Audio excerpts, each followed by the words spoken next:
welcome everyone. Today I will going to make a little painting tip tutorial for White Scars Rotterdam.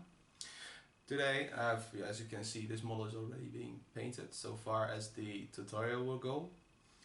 I have painted the Black Armour because there's going to be a Dead Watch Marine. Second step is the face or the whole head, as also the power sword and the chapter insignia. In this time is going to be the Raven God chapter.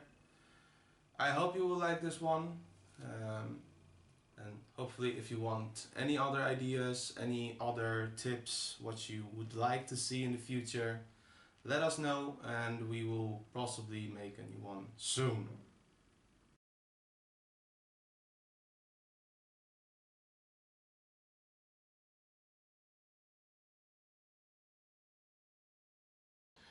Alright guys, let's start with the Black Armour. The first color that we're going to do now is the Mechanicus Standard Grey. It is the first layer, and it's also the base color for the Black Armour. In this stage it is very important to create the angle of light that you want to make your model. So you do want to know from where the light is falling on to the, as in this case, Space Marine armor, so that you know later on with your upcoming steps to know where to highlight it and how to go further with it. So as you see with the very first part, I'm kind of looking at where do I want to put the initial startups. So as you see from the back of the leg, I pulled up there the right leg, which is kind of stretched into the back where the light was supposed to hit the model.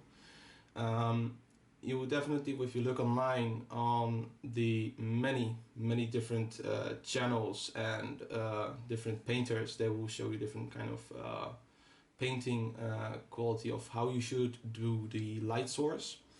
The way how I did it is basically how the Games Workshop did they do the initial highlights, the light source, which is basically all around the model, so you can highlight every portion of the armor and there is no like black parts of it. As you see now, I'm doing the backpack, all of the ridges, vents, and it's just all from the same angle, which in this case black is kind of the your favorite primer, because on this one you will see from where the light falls on the armor and on the model itself, so you can easily determine from which angle you want the highlights to go on. So as you see, I've done with the arm, with the hand and everything. It falls into one straight line. Then I continued almost at the same angle with the opposite side of the arm, as it continues on the fingertips. And later on back in the front part, and I felt like, well, I should probably apply more light into here and there. So in this stage of painting, you should really look around your model, determine where you want to put these very important highlights, because from here on you're going to work with that. So this is basically going to be your base of highlighting the model. You will then just continue on applying more and more into the highlight places. Like for example, here I've created this kind of ridge going from the up to from the up onto the low part of the leg, which later on is going to be highlighted. So it is very important in this very stage to take your time, choose your highlights, make sure you are happy with the places from where the light is hitting the model, and then just go on with it. As far as you know the light point on your model, you can just continue on. As you see, it's almost done, probably the last couple little highlights. And as you see, I'm kind of trying to turn my model upside down to get the brush into certain difficult places. You can try it yourself, it's very handy in the painting the model. Don't be afraid to put it like a 90-degree turn or anything in this regard. It's just to help you get into those difficult spots on the model. So we're done with the base layer, and we will continue on with the done stone color. And it's basically, as I stated before, you try to hit all of the highlight spots with the other color and leave a little bit, just a little bit of the original paint on the surface, so that you can create like this little bit of a swift blend on the model. Just a little bit, don't need to be a lot. And then you can basically continue on adding more layers. Sometimes you can apply a color, go around the model, and then you think like, well, it's not as strong of the color as I want it to be. Then you can apply it again for your own taste. So in this stage, when you're basically creating the whole highlight on every part of the model, you are also initially trying to put the strongest point of the highlight, like from where the highest point of the model, the light on the model hits. This is where you want to apply still stronger color on it. Probably also important tip, if you are dealing with a little bit of a wet blending, you can also think that you can also apply a color upwards towards the lighter part. As you see, I am doing it right now on the backpack, trying to draw the paint into a higher point of the model, so that the light source kind of work with the whole highlight. That's how you can create like this little bit of illusion from where the light should hit the model, and just continue on from there on. And finishing touch. If certain part of the model is like a very obscure part, is very obscured, like for example the back of the armor, lower butt, you can leave it a little bit less color there, and just leave it a little bit more darker. So try to put less highlight there on the highlighted part, like the ridges of the backpack. You don't need to apply a lot of color, like those spots down there. Don't need to be a lot there, just a little bit here, a little bit there, and it will be just okay. And then to look around, finished here and there. When you're happy with that one, continue with the next color, and that's going to be the Rotterdam blue. In this case, you can also apply any other colorful final touch-ups, I guess, because this is the third color on our list. Rotterdam blue, why is it here? Because many times when you look at the armor, it's not only just pure gray. The armor will get color from its surroundings, and more than enough it's going to be bluish, or maybe even reddish. It depends on what's the background on your models. I have choose this right now as a more standard color with a background of a sky. So this is why I'm applying Rotterdam blue.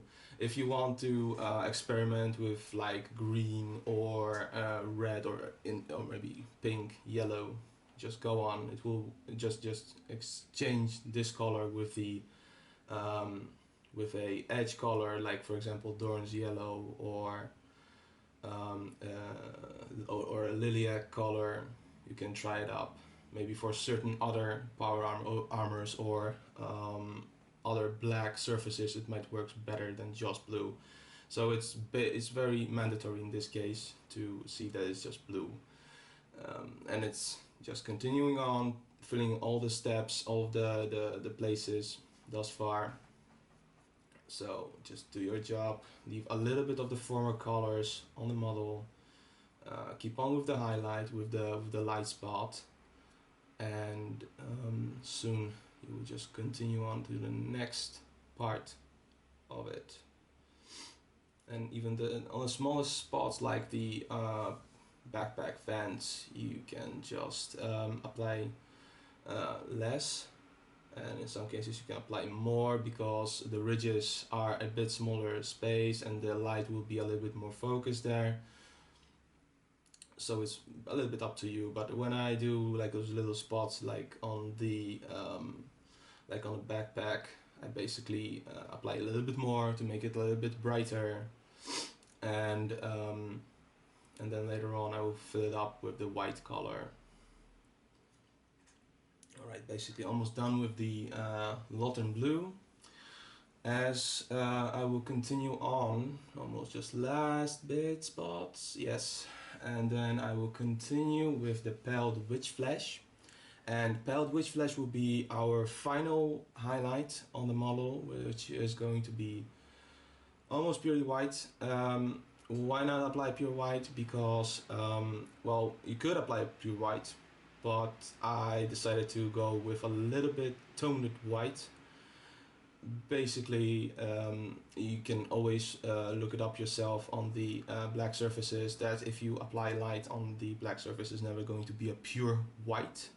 It's going to be a little bit toned down on this brightness, so that's why I'm almost never using a pure white color on the black surface.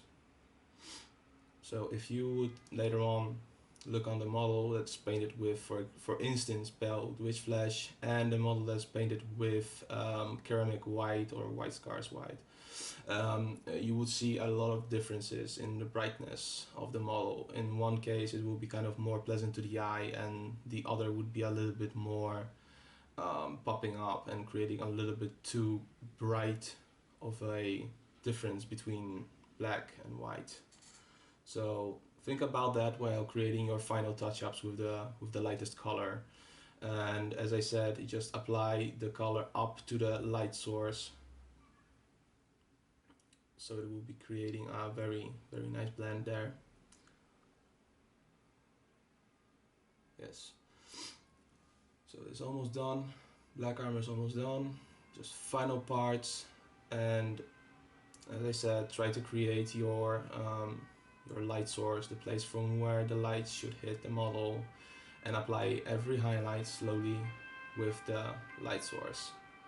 So for instance, certain painters would say that you should pick up just one point of light, and for example, more standard to Games Workshop painting style, you can apply multiple spots where the light hit the model and just go on with it. That's better in 360 showcase, more like a tabletop showcase.